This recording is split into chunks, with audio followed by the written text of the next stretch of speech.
Good morning. Good morning. Welcome to the show. Now, you've probably seen loads of people around the world doing this right now.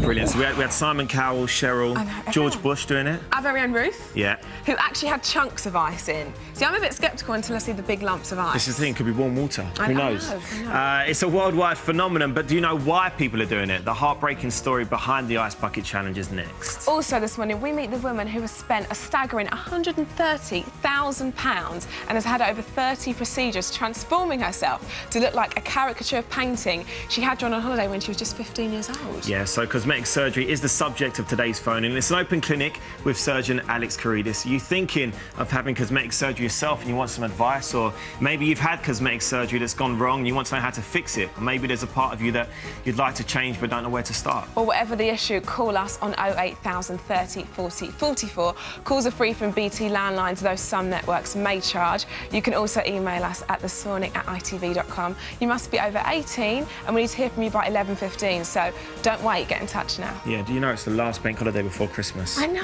It's a little bit sad, actually, but at least we can really celebrate this one, We need to right? make the most of it, and we're going to be sorting your food and drink for this weekend. Is that right, Marcus Nolly? It certainly is. We're going to do a fantastic bank holiday feast, so I hope you're hungry. Oh. And it's not going to be your traditional roast.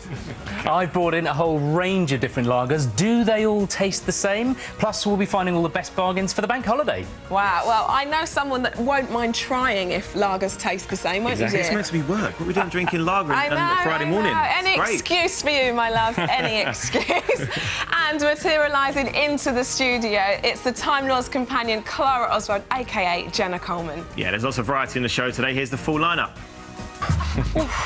But how many of you know why people are doing it and what's it all about? The reason is a very serious one. It's about motor neuron disease, or ALS, as they call it in America. Now, here to explain why it's so important that we are all aware of this crippling and ultimately fatal disease is 31-year-old sufferer Elsa Malcolm Hutton and Dr. Dawn Harper. Thanks for joining us, guys. Thank you, guys. Thank you very much. Now, Elsa, can we start off by asking you when you first noticed your symptoms of the disease? Yeah, it was about 2 years ago, maybe 2.5 years ago, and basically my hand just decided not to work that well anymore.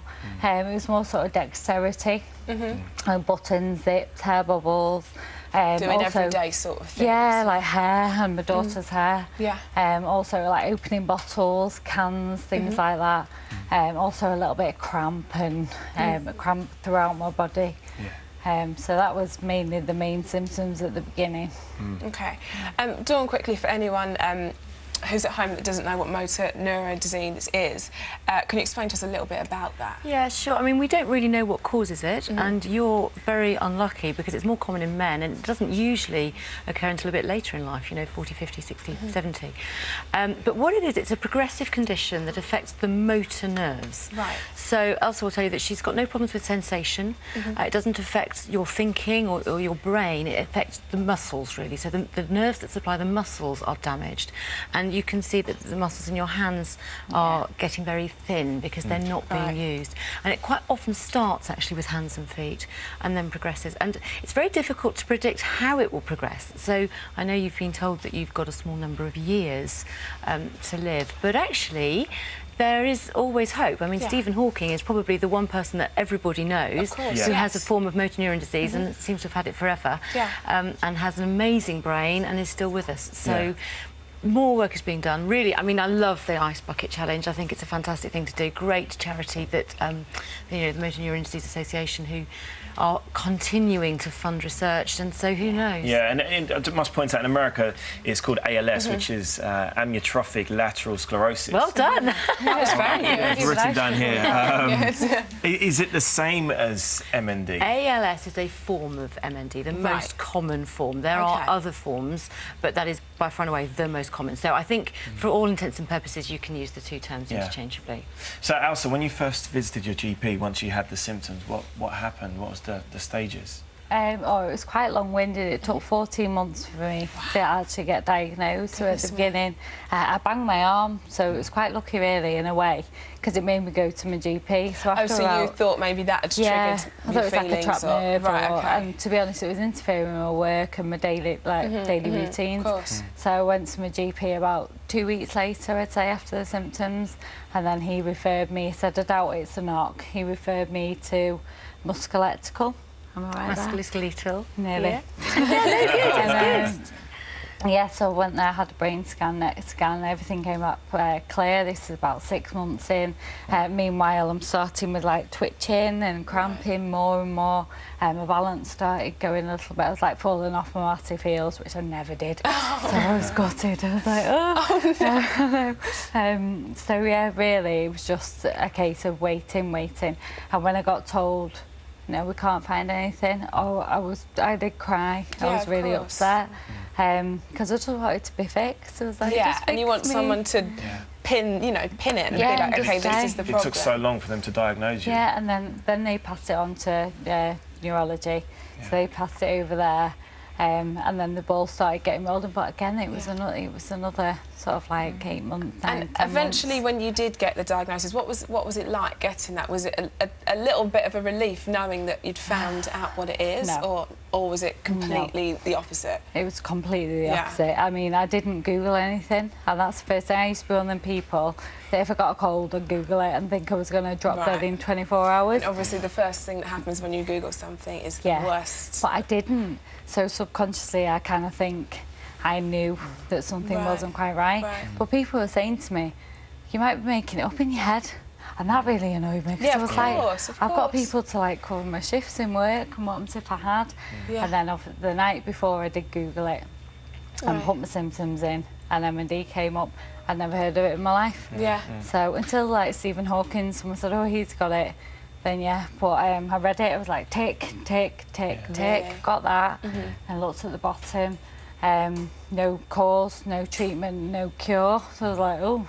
And then at the bottom, life expectancy 2 to 5 years, and I just remember thinking, I've got that, I know I have. So I didn't say anything, went to the consultant the next day and she confirmed. And how long ago was this that you found this out? July 31st last year. Okay. And then, I mean, once you found out eventually that it was M&D, how did you tell your friends and family? Oh, it was just horrendous. I was just in a... It's like grieving yourself. Yeah. You know, you're not dead. And now I'm kind of over the shock of it. Yeah. It's such a strange feeling. And yeah, I had to tell, obviously, my mum was with me. She was obviously, we were all mega upset. Of course. Yeah. And my little girl who's in here today, I had to sit and tell her. Looking very pretty as well. Yeah, she got a Sunday best on. She does. But yeah, I just told her that my arm's not getting fixed, it's going to get poorly. She understands, I tell her a lot about it, because I think, you know, knowledge is wisdom, really. And that goes for everybody else in the UK. Yeah, of course. And that's obviously why the whole ice bucket thing, although it seems a craze, and like we were saying earlier, perhaps people don't know why this is happening. It's good that it's raising awareness and, you know, drawing attention to this. Yes, it is. And honestly, it just gives everybody such hope. And in the UK, it's the M&D Association, and then people like ourselves in the UK, patients, will benefit from the funding rather than the ALS Association, that's patients with it sort of in the US. Although some of it will go towards research, but it's the first bit of hope we've had. Of course. And what's life like for you, Elsa, on a day-to-day basis? Quite boring. I retired at 30. I can't really do much hobbies because I can't really use my arms or my legs. So it's like... But I'm really good at watching telly. And you're a big fan of This Morning, of course. And what's this? You've made a bucket list. Is that correct? That there's a few things that you've already ticked off. What have you done so far? We went to Disney World, well, to Florida, and that was just insane. You took your little girl? Yeah, took my little girl and my partner and my nephew. So that was just insane. It was so active, but that was in November. And I was so much more active then. I could walk a lot more and get on the rides and stuff. So it shows how fast this disease progresses. I've been to Mexico, been to Egypt. I've just been to Tangiers and met a friend with M&D as well, who's absolutely my inspiration. Yes.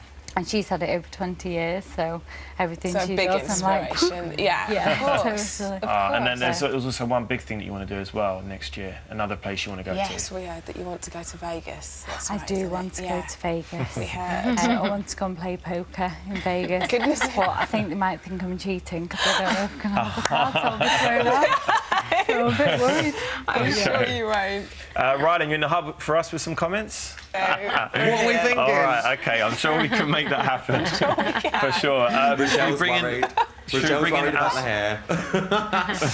Let's bring Isabella in. Isabella, do you want to come Isabella, you in? want to come and take a seat? Come and sit by Mummy, It's your little girl.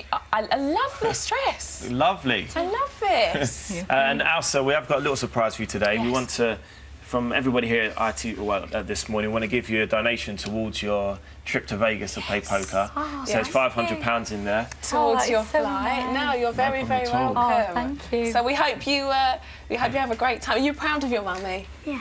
Good. Yeah, she's good. my little helper. You are.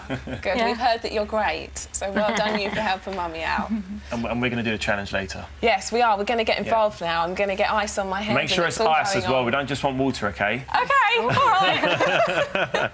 Well, thank you very much. Thank you. And I hope you have Thank a you, fab time in Vegas. Win I some on will the do. poker. Thank you Win so some. much. Yeah, I'll be getting these back. Definitely. If you've been affected by anything we've talked about today or want help from organisations who do offer advice on motor neuron disease, please look at our website. Yeah, it's competition time now. Here's Gemma Collins. She's got all the details.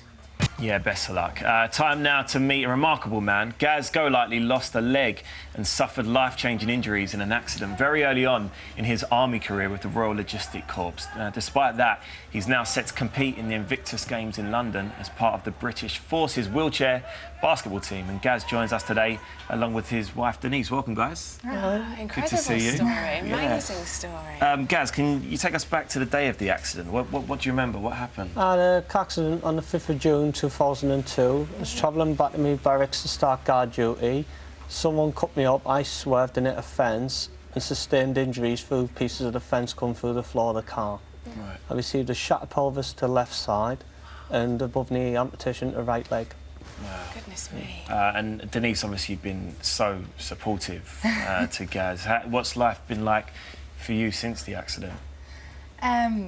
It's been hard. It's been early on in the years. He was in and out of hospital a lot, and there was a lot of problems. But we've overcome that. We were told originally we couldn't have children, and we've now got 3. Yeah, amazing. So Congratulations. That's great. That is fantastic, and we'll all support him in everything he does. And without Help for Heroes and wheelchair basketball, he wouldn't be the person he is now. Yeah, well, yeah, the Invictus Games, I mean, he's doing It's really been well. a quick turnaround within the last 18 months. As of like February last year, I wasn't the person I am now. Especially like talking like this would have been a lot harder back then. Yeah, absolutely. Well, we have to be honest. We've got a little something to admit. Denise, you're actually here under false pretences. Yes. Gaz has got you here because obviously he knows how much you've helped him. We've heard all of the hard work that you do for him, and he felt like you deserve a this morning makeover. Let's take a look at this. Is that a surprise, Denise? Very surprising. Well, you're going to have an incredible day. We're going to make sure you're very, very well looked after. We've got our resident star team here. Leo and Darren, come in. Nice to meet you. They're going to be looking after you today. How are you? Oh, we're going to take good care of you. They really are. So, Leo, what are we going to... Have we got any plans for the hair? What are we going to do? Lots of plans and lots of pampering, really. I think, the most important thing is you totally deserve this. And I know that, obviously, speaking to Gaz, that, she likes to wear her hair up, is her sort of go-to hairstyle. So we really just want to explore and really just make her look beautiful today. It's going to be great. And Darren, what are we thinking about styling for Denise? It's the VIP treatment. I mean, from top to toe, we're going to give you a glamorous look. I know you've got the games coming up. You've been worrying about what you're going to wear. So hopefully we'll tick that box and many others. Yeah. Oh, Gaz, has it been hard to keep it a secret from Denise? Yeah, but it's been easier because I've been at home, so I've come straight from Stoke Mandeville. I just got the phone call Wednesday night that I had to be in London for some media. So me and the kids come up on the train yesterday. Brilliant. Well, I myself felt nervous, and goodness knows how you felt. I was really on edge then, keeping the secret. But we're going to give you a lovely day. So, yes, we'll be Looking forward to seeing the results. Yeah, we'll be catching up with you at the end of the show and seeing the amazing transformation. So exciting times. Good stuff. Thank you.